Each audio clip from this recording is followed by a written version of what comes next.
2024 లేదా 25లో డిగ్రీ లేదా బీటెక్ చదివారా? సాఫ్ట్‌వేర్ జాబ్ కోసం ఎదురు చూస్తున్నారా? అయితే కోడ్ జ్ఞాన్ 100 డేస్ కోర్సులో చేరండి, జాబ్ సాధించండి.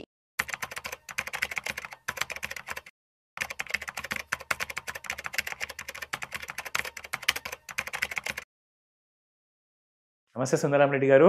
నమస్తే sir. Very importantly of course every young person అనుకుంటారు ఏంటంటే నేను చాలా హెల్తీగా ఉన్నాను, స్ట్రాంగ్గా ఉన్నాను, సో నేను ఎంతైనా సంపాదించినా కానీ అంత ఎంజాయ్ కూడా చేయొచ్చు అనుకుంటారు.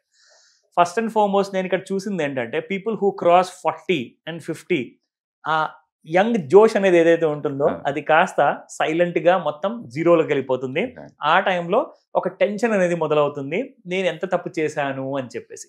అంటే ఫ్యూచర్ గురించి మీరు ఓవర్ ఎస్టిమేట్ చేసి మీ ఎంటైర్ కైండ్ ఆఫ్ థాట్ ప్రాసెస్ని ఫైనాన్షియల్ లిటరసీ విషయానికి, ఫైనాన్షియల్ ఇన్వెస్ట్మెంట్ విషయంలో వీళ్ళు ఎప్పుడు ఇన్వెస్ట్మెంట్ చేయనందువల్ల బాగా సఫర్ అవుతారు exactly 10 years 5 years before retirement.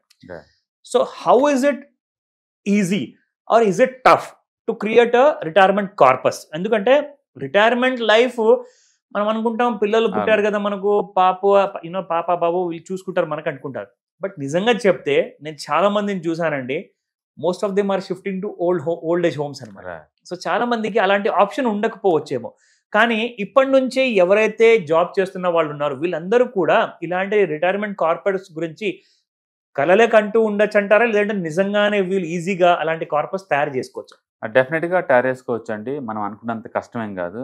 For example ఇప్పుడు మన లివింగ్ కాస్ట్ పర్ మంత్లీ వచ్చేసరికల్లా ఒక సెమీ అర్బన్ ఏరియాలో ఉన్నారనుకోండి, మంత్లీ 30,000 వద్దనుకున్నారు అనుకోండి. ఓకే, 30,000 అండ్ ఇప్పుడు ఏజ్ 30 అనుకోండి. ఇప్పుడు ఏజ్ 30, 60 ఏజ్లో రిటైర్ అవుదాం అనుకున్నాడు. కరెక్ట్. అప్పుడు ముందు మనకి మంత్లీ 30,000 కడితే అండ్ ఇన్ఫ్లేషన్ రేట్ మన యావరేజ్ మీద ఇండియాలో 5 to 6 ఉంటుంది. ఒకవేళ మాక్సిమం 6% చొప్పున పెరిగింది అనుకున్నా, లైఫ్ స్టైల్ కాస్ట్ అప్పుడు at the age of 30 years తర్వాత నీకు ఎంత అవుతుంది అంటే ఆల్మోస్ట్ 1.7 lakhs అవుతుంది. ఓ గాడ్. అంటే ఇప్పుడు హైదరాబాద్ కాదు, నార్మల్ అవుట్స్కట్స్ లో కానీ లేదా టైర్ 2 సిటీస్ లో కనుకుంటే నెలకి 30,000 కనుక మీకు అవుద్ది అనుకుంటే లివింగ్ కాస్ట్ ఇప్పుడు 30 years తర్వాత మీకు మంత్లీ 1.7 lakh కావాలి.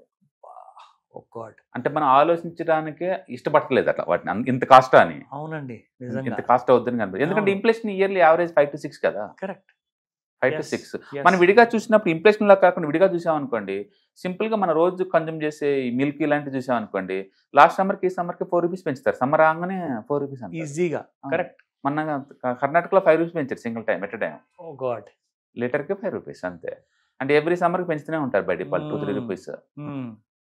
అట్లా స్పీడ్ పెరుగుతుండే. మనం స్కూల్ ఫీజు చూసామనుకోండి, లాస్ట్ ఇయర్ 1 lakh ఉందంటే ఈసారి 1,20,000 చేస్తారు డైరెక్ట్, ఈజీగా చేస్తారు. అవును.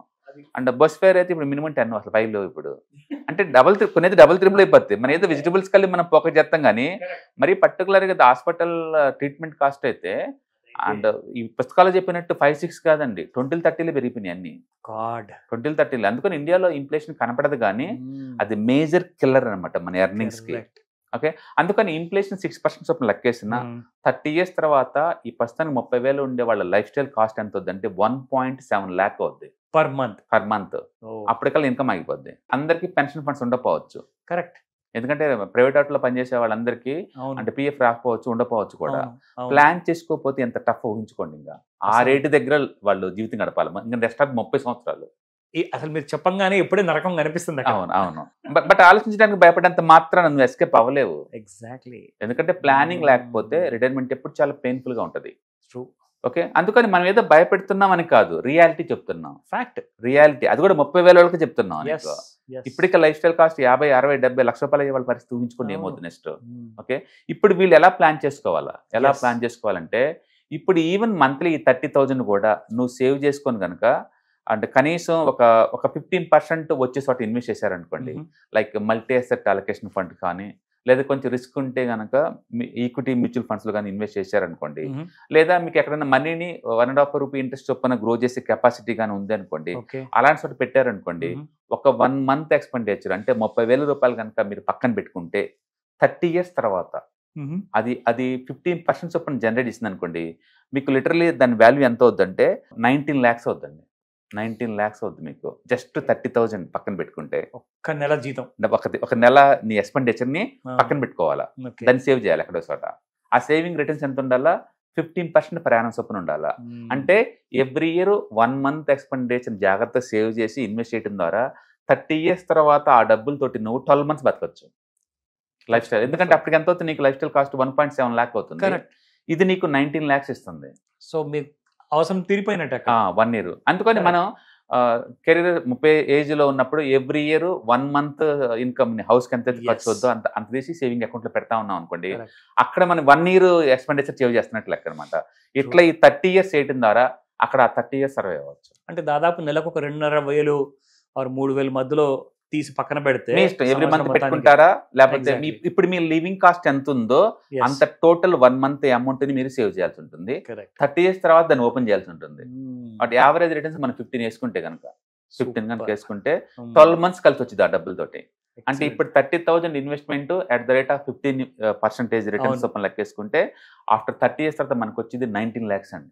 19 lakhs. అప్పుడు మనకి మంత్లీ 1.7 lakh కాబట్టి నీకు 12 months సర్వే అవ్వచ్చు. 12 months కాబట్టి ఎవ్రీ ఇయర్ 30,000 పక్కన పెట్టుకోండి, ఇన్వెస్ట్ చేయండి మంచి వాటిలో.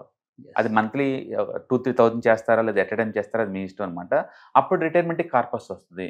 అందుకని మీరు మనం ఏదైనా ప్లాన్ చేసుకుంటే మనకు క్లారిటీ ఉంటుంది, భయపడటం కాదండి. నాలెడ్జ్ పెంచుకోవటం, దాన్ని హ్యాండిల్ చేయటం, ప్లానింగ్ చేసుకోవటం అంతే.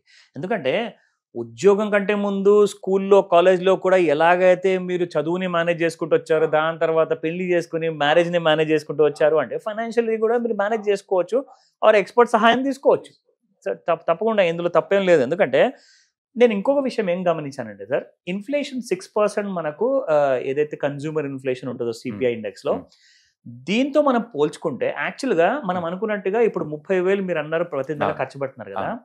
ఎగ్జాంపుల్ ఒక Tier 1 Tier 2 సిటీలో చిన్న జీతం ఉన్న వాళ్ళు ఇలా ఖర్చు పెట్టేవాళ్ళు, వాళ్ళకి మిగతా వేరే ఇంపార్టెంట్ కైండ్ ఆఫ్ ఖర్చులు కూడా ఉంటాయి సార్. అంటే కనీసం నెలకు ఒకసారి రెస్టారెంట్ వెళ్ళి తినాలి, బయట ఫుడ్ తినాలి, లేదంటే ఫ్యామిలీని బయటికి తీసుకెళ్ళాలి, ఒక సినిమా అంటూ ఉండాలి లైఫ్ లో, కాస్త ఎంటర్టైన్మెంట్ కావాలి. ఇవన్నిటితో మనం కంపేర్ చేసుకుంటే సార్ యాక్చువల్గా మనం 6 కాదు 9% అనుకుని నడవాలంటే. ఎందుకంటే ఇంత ఎక్కువగా మీరు అలాంటి ఖర్చులు మీరు చేస్తున్నారు కానీ దాని గురించి మీరు పట్టించుకోవట్లేదు. సో మీరు అన్నట్టుగా నిజంగానే ఒక 1 month శాలరీ సేవ్ చేసుకుంటే ఎంత బాగా మీరు 30 years తర్వాత ఒక రాజులాగా బతకొచ్చు, ఎవరి ముందు చేయి చాపాల్సిన అవసరం ఉండదు. ఎక్సలెంట్ ఐడియా చెప్పారు sir. Thank you so very much sir. Hi, 1 day class room environment లో ఆఫ్లైన్ వెబినార్ జరగబోతుంది. అంటే ఇంట్రెస్ట్ ఉన్న పార్టిసిపెంట్స్ ఈ కింద స్క్రోల్ అవుతున్న నెంబర్కి రింగ్ చేసుకొని సీట్ బుక్ చేసుకోండి. దీంట్లో ETFs, index funds and mutual funds మీద completely and hand holding experience మీకు ప్రొవైడ్ చేయబడుతుంది. దీని ద్వారా ఏంటంటే మనం ఎసెట్స్ని స్టాక్ మార్కెట్లో ఎలా మేనేజ్ చేసుకోవాలి, ఎలా గ్రో చేసుకోవాలి, ఎలా ప్రొడక్ట్ చేసుకోవాలో అంటే ప్రాక్టికల్గా నేర్చుకుంటారు. అండ్ మీ ఇప్పటి వరకు మనం ఆన్లైన్లోనే మీరు అటెండ్ అవుతున్నారు, ఇక నుంచి మీరు లైవ్లో క్లాస్ రూమ్ ఎన్విరాన్మెంట్లో నేర్చుకునే ఛాన్స్ దొరుకుతుంది. కాబట్టి ఇంట్రెస్ట్ ఉన్న పార్టిసిపెంట్స్ కింద స్క్రోల్ అవుతున్న నెంబర్కి పింగ్ చేసి సీటు రిజర్వ్ చేసుకోండి. Thank you.